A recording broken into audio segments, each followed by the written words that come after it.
Samantha from Jessima Tutorials here, and today I'm going to show you how to create a cool pair of earrings using polymer clay. Now, to start off with, we're going to be making the veneer that sits kind of in the middle of the earrings that are creating the kind of domed shapes. And what I've got here is some black Primo polymer clay rolled out to about a millimeter thick. On my pasta machine. You want to make sure that the polymer clay is very soft and flexible for this, just for this veneer, because we're going to be stretching it later, and to avoid cracks and breaks you want to make sure it's nice and flexible. Then I have some metal leaf. You can use any metal leaf you want. I am going with this one because it's got a little bit of a pattern and it will give the piece a nice almost vintage look later on. So I'm just going to take that, and this leaf tends to curl a little bit, so just bear with me while I get that on the clay, like so, and then I can just roll that out, like so. And don't press too hard because you can get it to stick to itself by doing that. Then grab a piece of paper, that way you won't have your hands stick, and burnish that leaf down to get rid of any fingerprints, or not fingerprints, any bubbles or areas that have not connected with the clay. There we go, just like so, and I'm not going to worry about that, that can come off later, but there you can see how that looks, quite cool. Right, then the next step is going to be to add alcohol inks, and I've chosen some autumny colours. This one is crimson red. Where's the other one? I've got sunset orange, and I believe this is sepia. But basically brown, orange and red. And just open those up, because I want to work with these relatively quickly. And when you open up alcohol inks, make sure you open them away from your clay, especially if you've used them before, because there will generally be dried ink around the edge of your bottle, and that can crumble, and that's a lot of the time where the mysterious colorants in your white clay come from. I find it's generally the alcohol ink crumbles. So just make sure they're opened off to the side. You also want to have a piece of plastic wrap hanging around off to the side. We're going to use this in a bit, and I'm actually going to pre-wrinkle it, because I'm going to want to put this on while the ink is wet. Also bear in mind the plastic wrap can stick to the metal leaf, and so that might come up later on. That is something that I am prepared for. If you don't want that to happen, then don't use the plastic wrap because it can stick to the ink. Alright, and from here we can apply our inks. And I'm going to start with the orange since that's the lighter colour. And I'm just going to drop on a little bit. I don't want too much ink, and I'm going to do the red one next.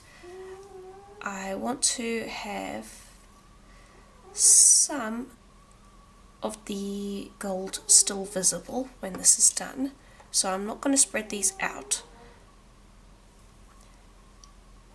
And with the brown I'm going to be a little careful because that is quite a dark colour, so just drop that where you think you need it. And I think I'm actually going to leave it at that. That will be enough. Then grab your plastic wrap and apply that over the top and squish it down. And I'm working on a piece of printing paper so that if we have any runoff from the inks, it will actually get caught by the paper and not make a mess. So that's why I'm working on that. It also means that I can move this around without it getting stuck to my work surface, because at this point you don't really want to touch this. And I'm going to give this about an hour to dry, and in the meantime we're going to make the kind of faux metal border, which actually needs to get baked. So for the amount of bake time that's in, the veneer can be drying. Alright, and for the next one I'm also going to be working with black polymer clay. This will also run out in the same setting, about a millimeter thick, and I'm going to be working on a tile, so let me just bring that over, here we go, so that I can just transport it straight to the oven. I'm going to place that on the tile and just give it a burnish so that it is stuck down to the tile, because the backing is going to get changed later on, so what the back looks like right now does not matter, so I'm not worried about it baking with shiny spots or anything like that. So you can just apply it to a work surface. Alright, and I'm just very quickly going to go over the cutters I'm going to be using. I'm going to be using this large half square cutter. It's the largest from my half square cutter set. There'll be a link to that in the description below, along with a couple of the other tools that I used today. Then I have chosen a couple pebble cutters, and I have made sure that they fit inside this cutter, and these are what the previous veneer are going to be, and then we're going to have kind of a hammered copper border around them. And I have also got the mirror version of these pebbles, so that when we create the other earring, it's going to be mirrored. But the important thing is just to make sure that you've chosen 3 shapes that fit inside a general rectangle shape. So you don't have to use these exact cutters, just rectangle and 3 shapes. Alright, and I'm just going to put those to the side for the moment, and I am going to start out by actually texturing the clay. And I'm going to be using this hammered metal texture stamp. If you don't have a texture stamp like this, you can find it on my Etsy store, Jessima Design, or you can grab a ball tool, a ball stylist, and dipple the surface. I have shown that in a previous tutorial. There'll be a link to that in the description below, so that you can see how to make your own texture stamp, or how to just texture the clay as you want it. I've just placed that down. Let me just grab my roller. Here we go. I'm just going to roll that across the clay, like so. Making sure that I have a nice texture. Okay. And that shouldn't stick. And there you can see that you get a nice texture from that. And I haven't got the whole piece textured, so I'm going to lay this back down again. And I'm going to texture it. And I want the back to be completely flat, so that's why I'm not texturing it the way I usually do. Usually I would take the clay, place it inside the texture, and then press from the back, and that will actually give you a clean impression the first time around. But that generally ends up with the back being uneven, and I don't want that because of the technique we're going to be doing later. So I'm instead texturing like this. And it doesn't really matter because it is a texture that doesn't need a specific pattern. Alright, and there we go, that should work. There you can see how that looks. Alright, then I am going to bring over these little pebble stamps. That's the first thing that we're going to do. I'm going to lay those down onto the surface like so, and don't press down yet, you just want to apply them to the surface. Then grab your cutter, the rectangle one, and position that and get everything into the right position. Make sure that it's all nice and even and in the right place. It's on a tile, so you can move it around. Make sure that everything is in its correct spots. And then once you're happy with that, only then would I then recommend pressing down on everything, and that way it should stay in the right place. And also, we're cutting out on a tile, so it shouldn't stick. This is going to end up with quite a fine framework, and that's why I really wanted to be cutting out on a tile, because if I was cutting this on a piece of paper, I think this would end up sticking and distorting quite a bit. I'm just going to lift the outside one first, just being careful not to jog these when I do that. There we go. And there we go, that's how it should look. Then I'm going to repeat on the other side, but I'm going to swap these cutters out for the mirror ones. There we go. And that looks quite nice. Right, and from there you're just going to grab something to poke the middle pieces out with. I just use a craft knife to do that. And I just want the frame. Everything else needs to get lifted out of the way. And by doing this before we've applied any mica powder or anything along those lines, we're going to end up with zero waste clay, which is always fantastic. All of these pieces that you're lifting out, just recondition them and place them back with your black clay. Just lift it up out of the way. And there we go.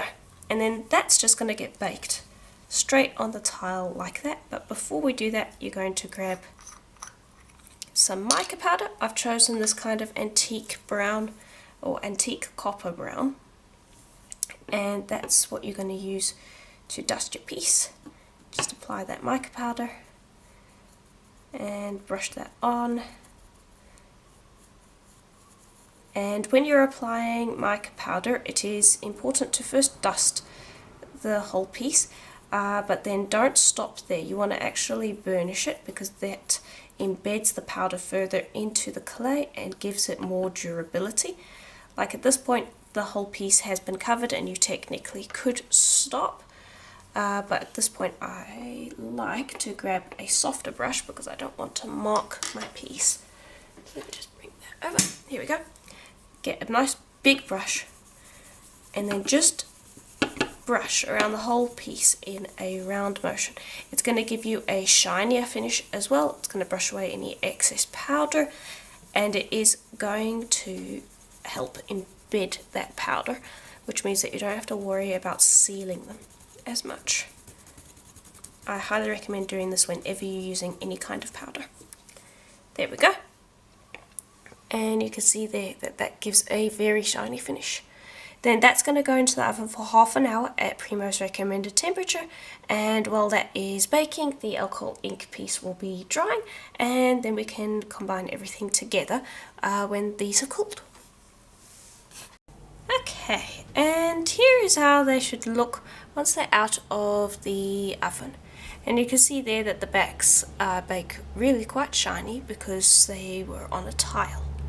Now, if there's any unevenness around the edges or clay residue, you can always trim that away with a craft knife or give it a quick sand. But these look pretty much okay. Just double checking. Yeah, they're all good. Alright, I'm going to put those to the side. Also, by the way, they should be slightly flexible, so don't worry if your clay does do that. That is a sign that they baked properly. So don't worry about that. Okay, I'm going to put those to the side. We will use them in a little bit. And for now, I'm going to bring over the piece. And this has not dried completely, but I want to get it before it's dried completely, because then the leaf shouldn't stick to the cling wrap as much. And you just want to pull that away slowly, and you can see it. There are a few areas that got lifted up, but for the most part it should be okay. Now that I pulled it up, I'm just going to go over that.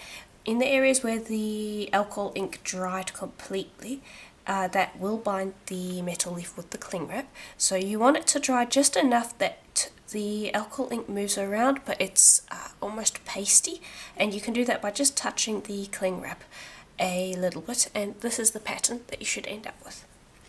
Now, before I move on to the next step, that needs to dry, so leave it for about 3 to 5 minutes so that it dries completely, because we're going to be applying a layer of translucent clay.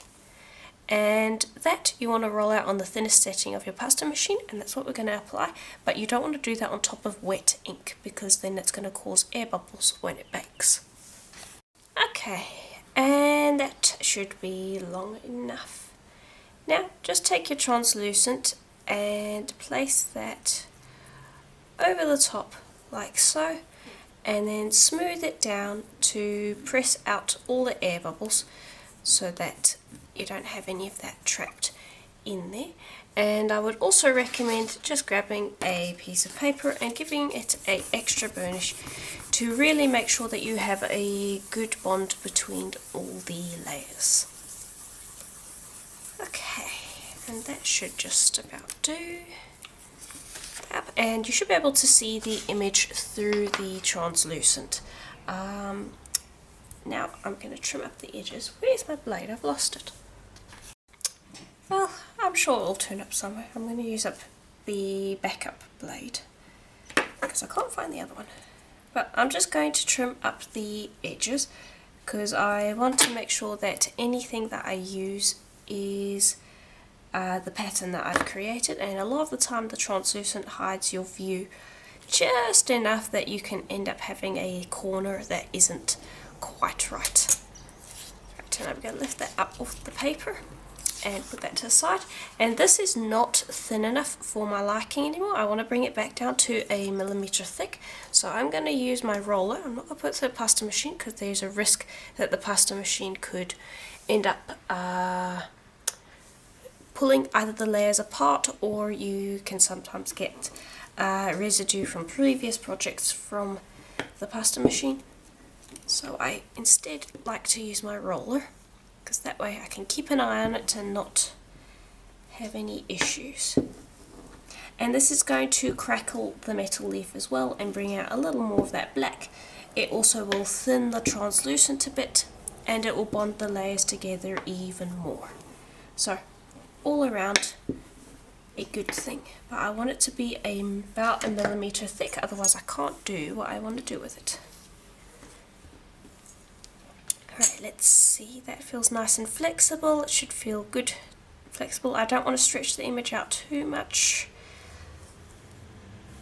And there, that should just about do. Alright, and now that that is sorted, I am going to bring over a silk screen. Any silk screen will work. I am going to be using this one. And I'm just going to peel off the plastic backing. Place that to the side and pop that down. Smooth it so that it sticks to your piece. Also, if you're wondering why I applied the translucent, it's because it will protect the ink and leaf and will prevent it sticking to the silk screen, and also from rubbing off during the process of doming and or sanding later if you were going to sand. I am going to be applying a silk screen though, so we're not going to be able to sand later. And I'm just going to apply a little bit of white acrylic paint, and this is the brand that I really like because it works very well. And if I could just get it to come out. There we go. And just apply a little bit. You don't need a huge amount of paint. And then just use a card to swipe across the surface, and I like to go both ways to make sure that I did get paint in all the gaps, because if I swipe across over here, hopefully you can see that the clay is a little uneven and it's actually left a bit of paint there, but more often than not that means that you didn't press the paint through the screen, and that will end up being a blotchy area. So going the other way can help with that and make sure that you did get paint across the whole surface. So that's something to keep in mind when silk screening. Now I'm just going to pull up, and it should leave you with a really nice clean pattern. Then you're going to take that and clean that immediately, and this can dry in the meantime. Okay, and there we go. Just gave it a little bit of time to dry. You can lift that up off the tile, and there you can see how that looks. Right, make sure that it is completely dry before moving on to the next step. And for that you're going to need these pieces, and just make sure they're both the same size, because sometimes I'll end up flipping them like that, and then you'll go to put your pattern in, and then later once it's baked you'll realize they were the wrong way around. So just orientate things in such a way that there's less likelihood for mix-ups. And I want these to be going up, or do I want them to be going down? That I'll have them go that way. Alright, then I'm going to just position this like so, and you want to just stick it down roughly. Don't stick it down perfectly, just enough that you've got a little bit of a foothold.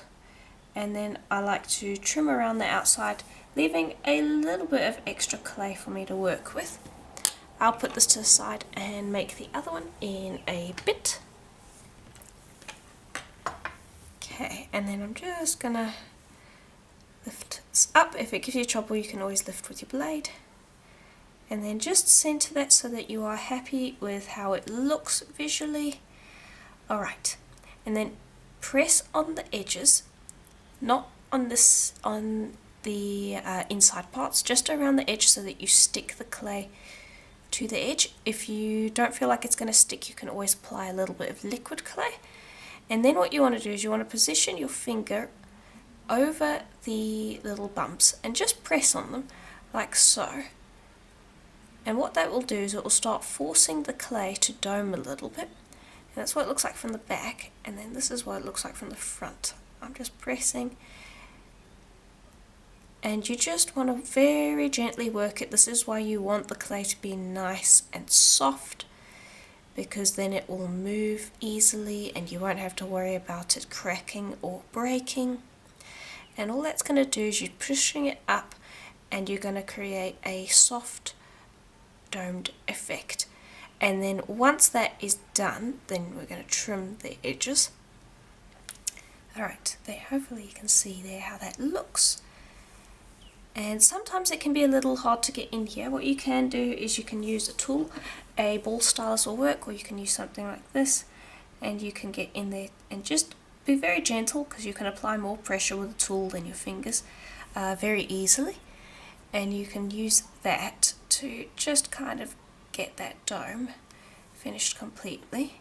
And I generally work from the back, because the cracks will start to appear in the back first.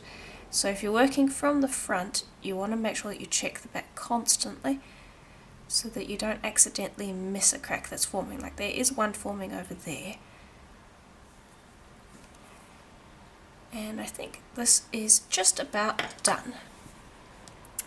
Okay, I'm quite happy with that. Then I'm going to bring over a piece of paper,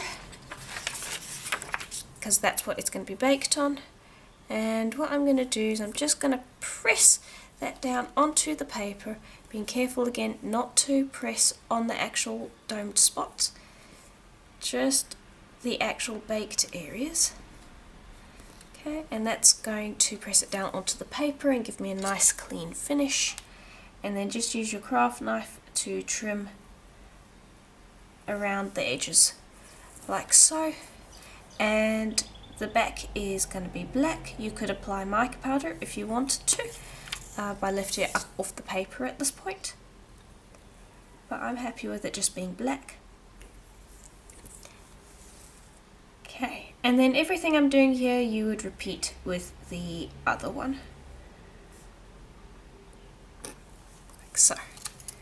Right. And I like to lift it up off the paper because generally the corners won't be completely in alignment, and I'll then go with my thumbs and just gently correct everything, because the more you correct now, the less you have to do later. And that looks all good. And what I actually think I'm going to do, hold on one moment, let me bring over my texture from before. I think I'm actually just going to give the back a light texture. I'm just going to do that. Alright, and then I will place that on a piece of paper, and I'll do the other one, and then once that's done I will bake it for about 40 minutes at Primo's recommended temperature, and then we can seal and assemble it. And here they are out of the oven, and you can see that translucent has cleared up really quite nicely, and you can see the pattern underneath. And it's now baked in that position, so these little domes will stay. And here's what the back looks like. And yeah, at this point, once it's cooled, you can varnish it. And I'm going to be using Varathane Polyurethane Gloss Varnish. It's a water-based varnish. And I'm going to use a varnish rather than a resin, because if you apply resin, you'll end up losing a lot of the three-dimensional qualities of the project. If you're going to use resin, I wouldn't bother with the whole doming them situation. I would have just done it in one bake and cut out these pieces and placed them inside. So I'm going to be using the varnish, because then that way it's not going to flatten everything out. But you could use resin if you wanted. Or you could use a matte varnish, but I want to use the varnish, gloss one anyway, because that will bring out the shine of the metal leaf and the alcohol inks. Right, and that is going to take about 15 minutes to half an hour to dry, give or take. I might do a second coat. I'll let you know if I do a second coat. I also think I'm going to varnish the back. We'll have to see. But yeah. Also, with these ones, once I've brushed it on and kind of let the varnish settle a little bit, I just want to go over that very quickly, because that is going to cause problems, that pooling. I will just drain my brush off a little bit, and then I'm going to go in and grab a little bit of that varnish, drain off again, go in and just kind of try to grab that extra varnish that's pooling along the edges, because you don't want bubbles to just kind of be sitting there. Blowing the area can also help get rid of the bubbles. Alright, and here is how it'll look once it's done varnishing. And I ended up only giving it one coat on each side, and you can see there how the back looks as well. So now all we need to do is drill a hole at the top, and I'm using just a handheld pin drill for that. You could use a automatic drill as well, and that should not take too long. This will drill through in just a moment. There we go. And I'm using quite a small drill. If you're having trouble with your jump rings, you can always make the hole a little bit bigger. There we go. And then just make sure you brush away that clay residue. Alright, and then you're going to need a jump ring, a head pin, a copper spacer, and a copper head pin. And I'm going to start by creating the little piece for the spacer. I'm just going to pop that on. I'll grab my round nose pliers. Just going to take those and create a little wrap loop. Bring that down.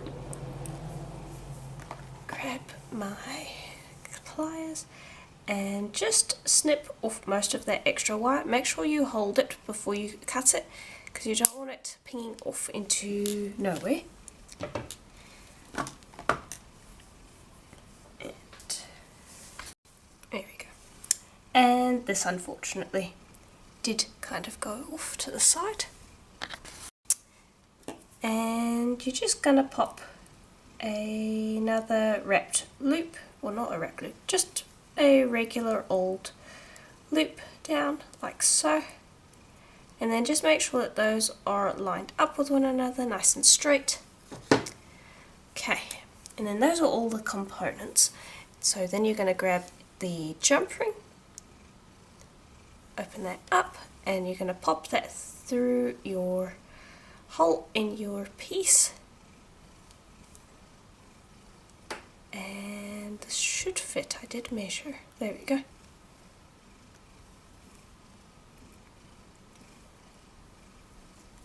And just pop that through. Loop your spacer onto the end of the jump ring. Close the jump ring up. And then you can either open the loop at the top of the spacer, or you can open the loop on the end of your ear wire, loop that on, and then close whichever loop you decided to open. And that's just about it. Nice and easy. And I've already done the other ones. Let me bring that one over. And here we go, that's how that one looks. And yeah, that is pretty much it. A little different than what I usually make. I'm not 100% sure how I feel about these ones. It's not quite my style. I think it looks nice, but I'm still busy deciding how I feel about it and what I would change in the future if I were to do this project again. Let me know in the comments below what you think. What are the changes you would make, or do you like it just the way that it is? Also bear in mind the technique that I showed where you can dome the polymer clay using a frame is applicable to other kinds of projects. You don't have to do it where you have these three shapes. Something that you could do is you could create a border of polymer clay using the frame technique, and it would just have one hole in the center, and then you could use that to create a domed piece. So it's almost like a framed cabochon. So that is something that you can definitely try out if this one is a little bit not quite the way that you would want it. So you can definitely try that technique out in more typical projects. But yeah, that is just about it. If you have any questions, please leave them in the comments below and I'll get to them as soon as possible. And if you liked the video, please do consider leaving a like and subscribing, as I do videos like this just about every single day, and it's a great way to help the channel out and get these videos out to more people that like polymer clay. Also, if you'd like to support the channel, please do consider becoming a member. There is a join button just below this video, or there is a link to my Patreon account in the description below. Both are great ways to support the channel. Another way to support the channel is to check out my Etsy store, where I sell things such as the cutters or the silk screen that I used in today's video, while also getting some polymer clay tools and supplies for your collection. But yeah, that is just about it. I do hope that you enjoyed, and I will see you in the next video. Bye for now.